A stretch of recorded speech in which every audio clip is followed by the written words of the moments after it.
Have you ever had that feeling where something is expected of you and you just really don't want to do it? I think probably most of us have, but imagine that something being becoming a king. That's this guy. His name is Hal, or Henry V depending on how you look at it, and he didn't want to be king. But let's rewind real quick.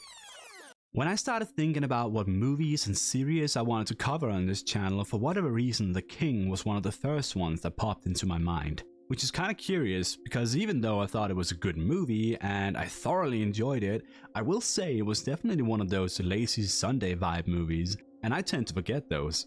But it still imprinted itself upon my mind to the point where certain moments just kept coming back to me. And by the way, spoilers for The King all throughout this video. Here's the premise. Hal, a lazy party boy, must take up the mantle as king after his notorious daddy kicks the bucket. Armed with a new vision for the kingdom, he must now suffer through the ambitions of old geezers and ultimately wage a war on their behalf, all while trying not to lose himself along the way. The very first moment that stood out to me was this one, and the main reason for that is because of the emotion that's tied to it. Just purely joyous laughter and merriment and bliss in the moment. I'm also pretty sure that it's the only time in the entire movie where Hal seems actually happy and comfortable in his environment. Every time we see him outside of partying though, he's kind of broody and lethargic, and it kind of shines through here too. There's a strange and ominous feeling to it. It's almost like the vibe in this moment has a level of hybridity to it.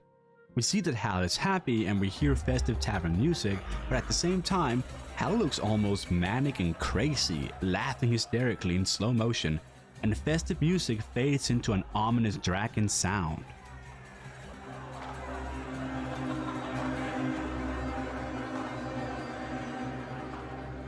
This moment and its duality definitely feels like it's meant to communicate to us that this was the last time Hal got to be happy on his own before the responsibilities of kingship were thrust upon him. The other frame that I kept remembering was Louis the Dauphin as his mocking Hal. Quick history dump here, Dauphin is French and means dolphin, and was the title that was granted to the heir of the French throne because, I don't know, some house had a sigil that stuck around, I guess. Anyway, he's essentially telling Hal that he thinks he must have got a humongous set of balls because he dares to invade France, but at the same time he's using the "but by the way, yo, dick small, cuz" insult simply just to try to mock him. And the way he goes about this conversation, laughing almost manically, comments of a tyrannical nature, like saying he's gonna be lulled to sleep by the screams of women and children, makes him out to be quite a rude character first and foremost, but also with a touch of menace. It's almost to the point where it seems like he's a little bit nuts, and from a quick trip to Wikipedia we can gather that his father, Charles VI, actually suffered from a mental illness and was later, in a very Game of Thrones-like fashion, nicknamed the Mad.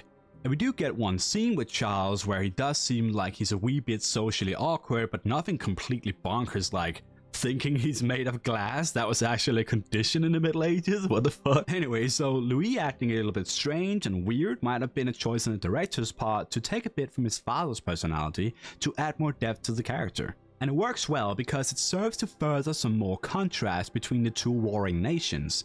Henry being a calm and calculated warrior king, and Louis being a nutty and impulsive rascal, albeit not historically correct. Apparently, Louis was not even present at the Battle of Agincourt, so there goes any chance of historical fidelity. I guess that just goes to show what level of freedom movie makers sometimes have to employ to tell good stories. Although I guess that's up for debate. In any case, Hal's first meeting with the French heir was not a pleasant one. He has now assumed the role of king and he will not stand being mocked. It gets to him and he retaliates impulsively to answer the taunts of the Dauphin. While watching the film, I found myself rooting for Hal quite a lot. Especially in the beginning, we get the feeling that his heart is in the right place and that he's gonna change the kingdom for the better. However, he does have a few bad qualities. Prior to becoming king, he's a slothful and lustful layabout, and after becoming king, he becomes more wrathful and prideful. That's 4 out of 7 deadly sins. So should we root for him? I mean, I don't know, he let himself get manipulated pretty easily. Like, the whole reason why he goes to war is because his advisors tell him that an assassin was sent by the French to kill him. Along with that ball that was allegedly sent by the Dauphin, which William urges Hal to respond to, with force mind you, because it is an insult. And this is the same guy who got a shit ton of valuable land from the conquest. It's only after the whole shebang and because of Katrina's input that he realizes that he's been deceived. This plot is some Crusader Kings type shit, dude, and I'm loving it. Anyway, he got duped, and to be fair, maybe there weren't much he could have done about it. I mean, maybe you could make the argument that he could have searched for some more evidence supporting the assassination, but his advisors seemed confident that the assassin was indeed sent by Charles, and that it was therefore an act of war. Of course, it's easy to be influenced when you have a bunch of people telling you how to react. So, to war he went. The story of Henry V is of course based in actual history, but the movie is merely a retelling of those accounts, as it takes a humongous amount of liberties. Just to name a few. Didn't get duped into attacking France, he wanted himself. Not a heroic and pacifist type of guy, but a warlike figure. Him and Hotspur actually didn't fight each other to save their armies, there was a full-scale battle going on, and both men got hit in the face by arrows. Hal survived though, and that little scar there is probably a little nod to that arrow, even though the movie makes it seem like he got it from the one-on-one fight.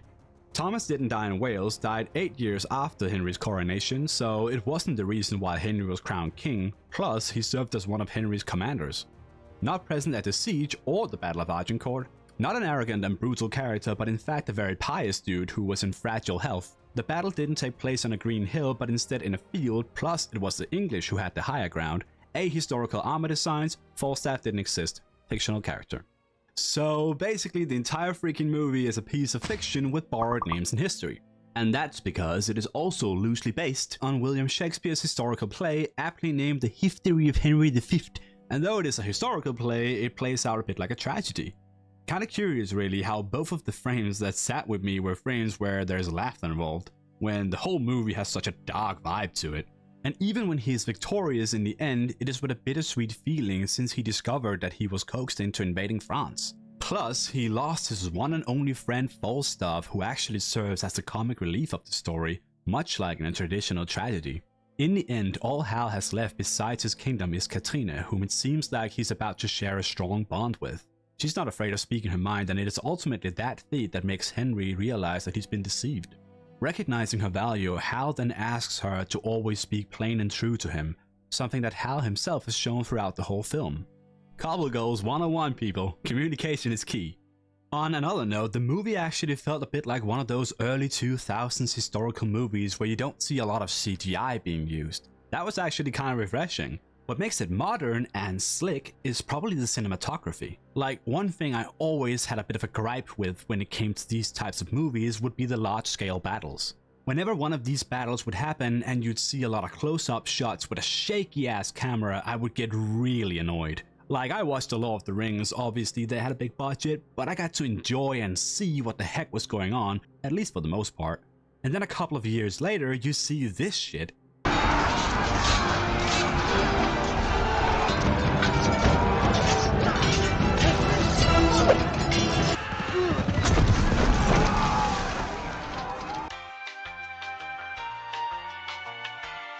But the king is shot in a fashion where you really get to live and feel just how heavy that armor is, how slippery it is in the mud, how exhausting it is to jump from fight to fight looking for weak points in your enemy's armor, so it gives more of a realistic feel of the battle.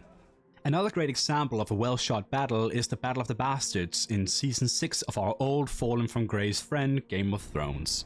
And these two battles do share a few similarities. From drowning in people to drive-by horse attacks to following the protagonist around the battlefield during one single continuous camera shot, that stuff is top-tier battle cinematography in my book. Battle of the Bastards does have many of those too quick to comprehend camera sequences that I dislike, but it makes up for it in other ways with interesting battle tactics and how it depicts things like panic and tight spaces. The Battle of Agincourt is smaller scale, but the way it is shot makes you feel more aware of what's going on, which is just really nice. But, you know, one battle is meant to portray large armies in a low fantasy setting, while the other is meant to depict a more realistic and historical approach to how a battle like that might have gone down.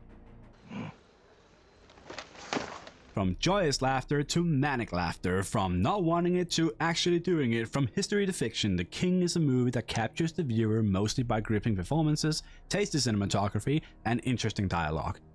Definitely a good B-team movie, it's up there and it's quite enjoyable, but I think I'll attribute most of my enjoyment to Timothée Chalamet's performance. He carries the movie from start to finish, no question about it, and I couldn't think of a better cast for this role. There's an intellectual darkness to him as he portrays Hal, and it sets the tone and it fits well with the style of the film. much like it does in Dune. What can I say, maybe he's just great at playing noble characters. That's it for me. Hope you liked the video and subscribe if you're into this kind of stuff. And what frame stood out to you from the movie? Let me know down below. Also, isn't it curious how he literally never wears a crown in the movie? Not even at his coronation, like, what? Anyway, bye!